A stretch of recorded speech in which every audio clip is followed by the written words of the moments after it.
News টুডেতে আপনাদেরকে স্বাগত। আমি রিক দেখে নিচ্ছি এই মুহূর্তের বিশেষ কিছু খবর। তৃণমূল থেকে আগেই সাসপেন্ড করা হয়েছে তাকে, এবার সরকারি পদ থেকেও ছেটে ফেলা হলো শাসক দলের নিলম্বিত চিকিৎসক নেতা তথা রাজ্যসভার প্রাক্তন সাংসদ শান্তনু সেনকে। রাজ্য মেডিকেল কাউন্সিলের সরকারের প্রতিনিধি হিসেবে এতদিন শান্তনু সেন ছিলেন, তাকে সরিয়ে নতুন প্রতিনিধি করা হয়েছে অসীম সরকারকে। আরজিকর কাণ্ডের পর থেকেই শান্তনুর অবস্থান এবং তার নিজস্ব মতামত ঘিরে বিতর্ক দানা বাঁধে। দলের মুখপাত্রের পদ থেকেও সরানো হয় শান্তনুকে। বিভিন্ন হাসপাতালের রোগী কল্যাণ সমিতিতে সরকারি প্রতিনিধিদের তালিকাতেও জায়গা পাননি তিনি। সম্প্রতি দল বিরোধী কাজের জন্য তাকে সাসপেন্ড করার সিদ্ধান্ত নেয় তৃণমূলের শৃঙ্খলা রক্ষা কমিটি। দল থেকে সাসপেন্ড হওয়া 2 সপ্তাহের মধ্যেই রাজ্য মেডিকেল কাউন্সিলের সরকারের পদ থেকেও পদক ফেলেন তৃণমূলের প্রাক্তন রাজ্যসভা সাংসদ।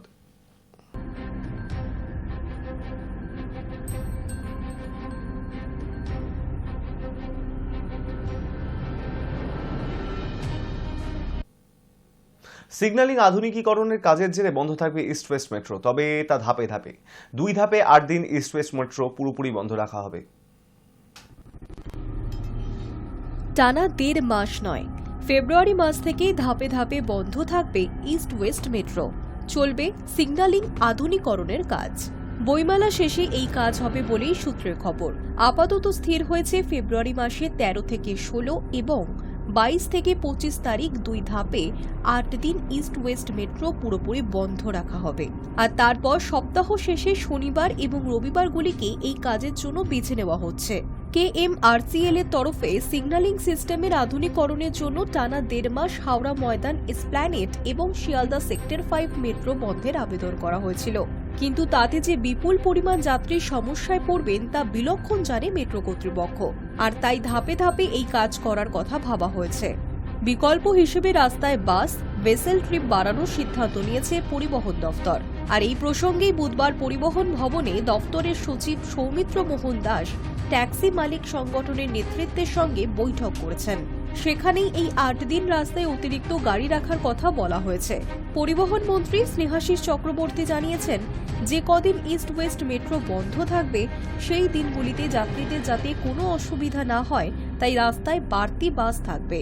KMRCL এর তরফে মেট্রোকে জানানো হয়েছিল, হাওড়া থেকে সেক্টর 5 সিগন্যালিং এর আধুনিকরণের কাজ হবে। অভিন্ন সিগন্যালিং ব্যবস্থা চালু হবে। কমিউনিকেশন বেস সিগন্যালিং সিস্টেমের কাজ। সেই কারণে 8 ফেব্রুয়ারি থেকে 23 মার্চ টানা 1.5 মাস হাওড়া ময়দান, এসপ্ল্যানেড এবং শিয়ালদা সেক্টর 5 মেট্রো পরিষেবা বন্ধ রাখতে হতে পারে। আর তাতেই ঘুম ছুটেছিল নিত্যযাত্রীদের। তবে বুধবার পর্যন্ত যা খবর তাতে টানা 1.5 মাস মেট্রো বন্ধ রাখবে না কর্তৃপক্ষ। আপাতত ফেব্রুয়ারিতে মোট 8 দিন এবং পরে শনিবার এবং রবিবারগুলোয় পরিষেবা বন্ধ রেখে কাজ করতে চাইছে কর্তৃপক্ষ। পাশাপাশি মানুষের যাতে কোনো অসুবিধা না হয় সে কথা ভেবেই বাড়তি পরিবহনের ব্যবস্থা করছে রাজ্য সরকার। মেট্রো চালু হওয়ার কারণে বহু বেসরকারি বাস গত কয়েক বছরে বসে গিয়েছে। ফলে মেট্রো বন্ধের দিনগুলোয় যাত্রীদের সমস্যা হতে পারে একথা ভেবেই বেসরকারি বাস মালিকদের পর্যাপ্ত বাস রাস্তায় রাখতে বলা হয়েছে। যদিও বাস মালিকদের কথায় নতুন করে তো আর বাস নামানো হবে না, তবে বাড়ানো হবে ট্রেন। সূত্রের খবর, মার্চ মাসে টানা 1 মাস বন্ধ রাখা হতে পারে মেট্রো। High news network. মহারাষ্ট্রের জলগাঁওয়ে ট্রেন দুর্ঘটনা, সেই ঘটনায় বাড়ছে মৃতের সংখ্যা। মৃতদের পরিবারকে 1.5 লক্ষ টাকা আর্থিক সাহায্য দেওয়ার ঘোষণা কেন্দ্রের। মহারাষ্ট্রের জলগাঁওয়ে ট্রেন দুর্ঘটনায় মৃতের সংখ্যা বেড়ে হল 13। কয়েকজন এখনও আশঙ্কাজনক অবস্থায় চিকিৎসাধীন। সেই পরিস্থিতিতে এবার মৃতদের পরিবারকে 1.5 লক্ষ টাকা আর্থিক সাহায্য দেওয়ার ঘোষণা করল কেন্দ্র। এরই মধ্যে এক প্রত্যক্ষদর্শীর বয়ান প্রকাশ্যে এসেছে। তিনি জানিয়েছেন, যারা ট্রেনের বাঁদিকে দরজা দিয়ে লাফিয়েছিলেন তারা বেঁচে গিয়েছেন। বুধবার বিকেলে মুম্বাই থেকে প্রায় 400 কিলোমিটার দূরে উত্তর মহারাষ্ট্রের জলগাঁওয়ের পরধারে স্টেশনের কাছে উল্টো দিক থেকে আসা কর্ণাটক এক্সপ্রেসের ধাক্কায় মৃত্যু হয় পুষ্পক এক্সপ্রেসের 12 জন যাত্রীর। গুরুতর আহত অবস্থায় 5 যাত্রীকে জলগাঁওয়ের সিভিক হাসপাতালে নিয়ে যাওয়া হয়। সেখানে চিকিৎসাধীন অবস্থাতেই মৃত্যু হয়েছে আরও এক যাত্রীর। বাকি 4 জন এখনও চিকিৎসাধীন। মৃতদের পরিবারের জন্য আর্থিক সাহায্য ঘোষণা করেছেন মহারাষ্ট্রের মুখ্যমন্ত্রী দেবেন্দ্র ফডনবিস। মুখ্যমন্ত্রী এখন দাভোসে ওয়ার্ল্ড ইকোনমিক ফোরামের সম্মেলনে রয়েছেন। সেখান থেকেই মৃতদের পরিবারকে ৫ লক্ষ টাকা করে ক্ষতিপূরণ দেওয়ার কথা ঘোষণা করেছেন তিনি। জানিয়েছেন আহতদের চিকিৎসার ভারও বহন করবে তারই সরকার। ঘটনায় শোক প্রকাশ করেছেন কেন্দ্রীয় স্বরাষ্ট্রমন্ত্রী অমিত শাহ। রেল মন্ত্রক জানিয়েছে মৃতদের পরিবারকে ১.৫ লক্ষ টাকা এবং আহতদের ৫০,০০০ টাকা করে ক্ষতিপূরণ দেওয়া হবে। যারা সামান্য চোট পেয়েছেন তারাও ৫,০০০ টাকা করে পাবেন। প্রত্যক্ষদর্শীরা জানাচ্ছেন বিকেল ৫টা নাগাদ লখনৌ থেকে মুম্বাইগামী ওই ট্রেনে আগুন লেগেছে বলে গুজব ছড়ায়। যাত্রীরা ট্রেনে চেন টেনেছিলেন, এর ফলে ট্রেনটি দাঁড়িয়ে পড়ে। ভয়ে ট্রেন থেকে নেমে পড়েন অনেকেই। তখনই তাদের উপর দিয়ে চলে যায় কর্ণাটক এক্সপ্রেস। মৃতদের পরিবারের প্রতি সমবেদনা জানিয়েছেন প্রধানমন্ত্রী নরেন্দ্র মোদী। নিজের এক্স হ্যান্ডেলে তিনি লিখেছেন, মহারাষ্ট্রের জলগাঁওয়ে ট্রেন দুর্ঘটনায় আমি মর্মাহত। মৃতদের পরিবারের প্রতি আমার আন্তরিক সমবেদনা রয়েছে। সকল আহতদের দ্রুত আরোগ্য কামনা করি। দুর্ঘটনায় ক্ষতিগ্রস্তদের সব রকমের সাহায্য করবে সরকার। High news network.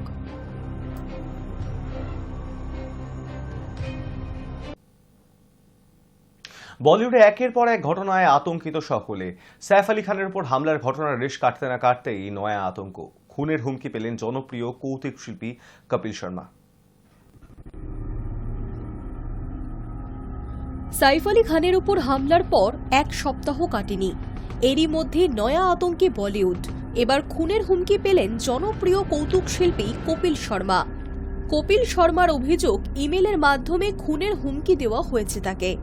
Mumbai police সূত্রের খবর, ওই হুমকি ইমেল এসেছে পাকিস্তান থেকে।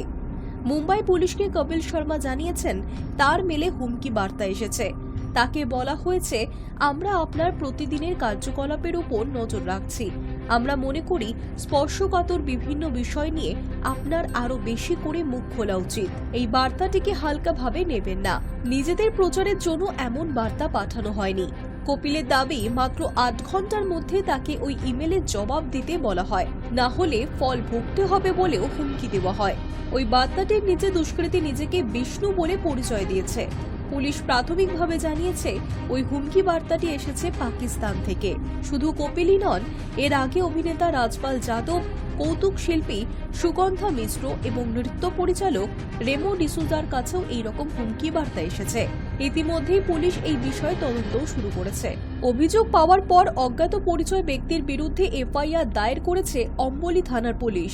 বাবা সিদ্দিকীকে গুলি করে খুন, সলমান খানকে লাগাতার হুমকি, শাহরুখ খান সহ একাধিক সেলিব্রিটি নিরাপত্তা নিয়ে প্রশ্ন। সাইফ আলী খানের বাড়িতে আচমকাই হামলা, তাকে ছুরি দিয়ে বারংবার আঘাত। এবার কপিল সহ 4 সেলিব্রিটিকে খুনের হুমকি। একের পর এক ঘটনায় স্বাভাবিকভাবেই আতঙ্কে কাটা গোটা Bollywood. Hi news Network. Darpani নৃত্য সংস্থার ৪র্থ মর্দল মঞ্জির নৃত্য উৎসব অনুষ্ঠিত হয়ে গেল কলকাতার আইসিসিআরে। দেশের ও বিদেশের খ্যাতনামা নৃত্যশিল্পীরা অংশগ্রহণ করলেন 2 দিন ব্যাপী এই উৎসবে।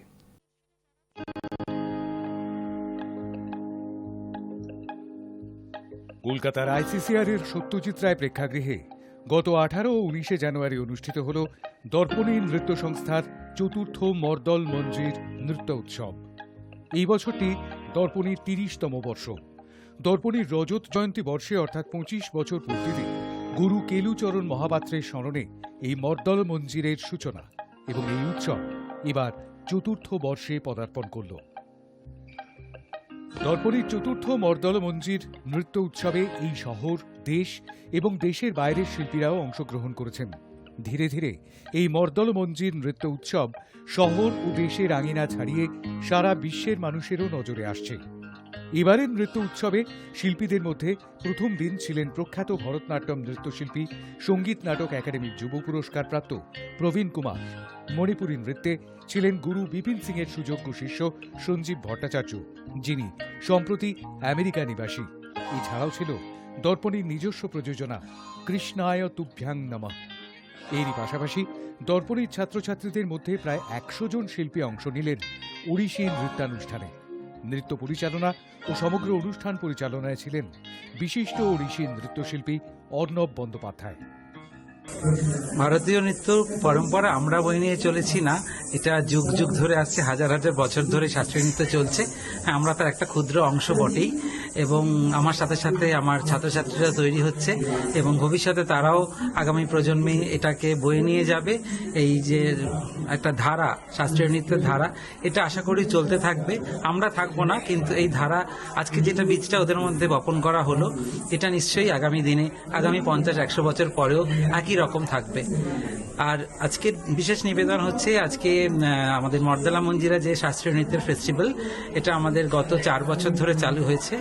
অ্যাকচুয়ালি এটা আমাদের দর্পণীর 25 বছর যখন হয় 2020-তে, তখন আমরা প্ল্যান করেছিলাম, কিন্তু তারপর সবাই জানেন কোভিডের জন্য মাঝখানে 1 বছর গ্যাপ হয়েছিল, কিন্তু তারপর থেকে কোভিডের হাতছানি উপেক্ষা করেও কিন্তু আমরা এটা করে চলেছি এবং এটা আমাদের 4র্থ বর্ষ। আর তার সাথে জানাই অত্যন্ত আনন্দের এবং গর্বের সাথে যে দর্পণীর 30 বছর 2025। তাই এটা আমাদের সারা বছর এই ধরনের ফেস্টিভ্যাল চলবে। আমাদের নতুন নতুন প্রযোজনা নিয়ে আমরা আসব। আর অত্যন্ত সম্প্রতি আমরা আজকে যেটা করলাম সেটা কোনার্ক ফেস্টিভ্যালে করেছি, যেটা একটা জাতীয় পর্যায়ের মঞ্চ এবং অত্যন্ত বিখ্যাত প্ল্যাটফর্ম, তাতেও করেছি এবং আজকে আবার এটা মঞ্চস্থ করলাম। আর এই মর্দলা মঞ্জিটা 2 দিনের। আজকের শিল্পীদের মধ্যে ছিলেন যেমন ইউএসএ থেকে মণিপুরী নৃত্যশিল্পী সঞ্জীব ভট্টাচার্য এবং ভরতনাট্যম নৃত্যশিল্পী ব্যাঙ্গালোরের পি প্রবীণ কুমার। কালকেও আছেন, কালকে কলকাতার অত্যন্ত স্বনামধন্য সঙ্গীত নাটক একাডেমি অ্যাওয়ার্ডে 2 শিল্পী, গুরুপ্রীতি প্যাটেল এবং গুরু শর্মিলা বিশ্বাস আছেন। তার সাথে আছে খুব প্রতিভাবান উদীয়মান শিল্পী দিল্লি থেকে আকাশ মল্লিক। ওর প্রযোজনাটা একটু অন্যরকমের, মার্গ নৃত্য নিয়েও আসছে। তার সাথে থাকছে আমাদের দর্পণীর 3টি নতুন কোরিওগ্রাফি। আমাদের গুরুজি কেলুচাঁদ মহাপাত্রের এটি 99তম জন্মদিন 8ই জানুয়ারি গেছে, তার স্মরণেই মর্দলা মঞ্জিরা করা। তো তারই 3টে বিখ্যাত কোরিওগ্রাফি নিয়ে দর্পণী আসছে আগামীকাল। দর্পণীর মর্দল মঞ্জির অনুষ্ঠানের দ্বিতীয় দিনে প্রথমে ছিলেন সঙ্গীত নাটক একাডেমি পুরস্কারপ্রাপ্ত প্রখ্যাত স্কলার ও নাট্যশাস্ত্র বিশারদ পিয়াল ভট্টাচার্য। মার্গ নৃত্য নিয়েছিলেন দিল্লির নবীন প্রতিভাবান নৃত্যশিল্পী আকাশ মল্লিক এবং তারপর ছিলেন মণিপুর নৃত্যের কিংবদন্তি সঙ্গীত নাটক একাডেমি পুরস্কারপ্রাপ্ত গুরু প্রীতি প্যাটেল। ছিলেন ওড়িশি নৃত্যের বিখ্যাত গুরু এবং বিশ্ববরেণ্য সঙ্গীত নাটক একাডেমি পুরস্কারপ্রাপ্ত শর্মিলা বিশ্বাস। এর পাশাপাশি গুরু কেলুচরণ মহাপাত্রের প্রাক শতবর্ষে শ্রদ্ধা জানিয়ে তাঁরই বিশেষ 3টি কম্পোজিশন নতুনভাবে কোরিওগ্রাফি করেছিল দর্পণীর নিজস্ব নিবেদন মর্দল মঞ্জির নৃত্য উৎসবের দ্বিতীয় তথা শেষ দিনে।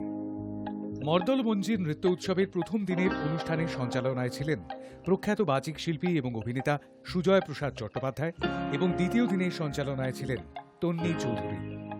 সমগ্র অনুষ্ঠানে আলোক সম্পাতে ছিলেন সৌমেন চক্রবর্তী এবং শব্দ প্রক্ষেপণে ছিলেন হাসি পাঞ্চাল। সব মিলিয়ে দর্শকদের সামনে এক অনবদ্য নৃত্য সম্ভার পরিবেশন করল দর্পণীর মর্দল মঞ্জির নৃত্য উৎসব। Hi news network. News today এখন এই পর্যন্তই। দেখতে থাকুন হাই নিউজ, নির্ভীক, নিরপেক্ষ।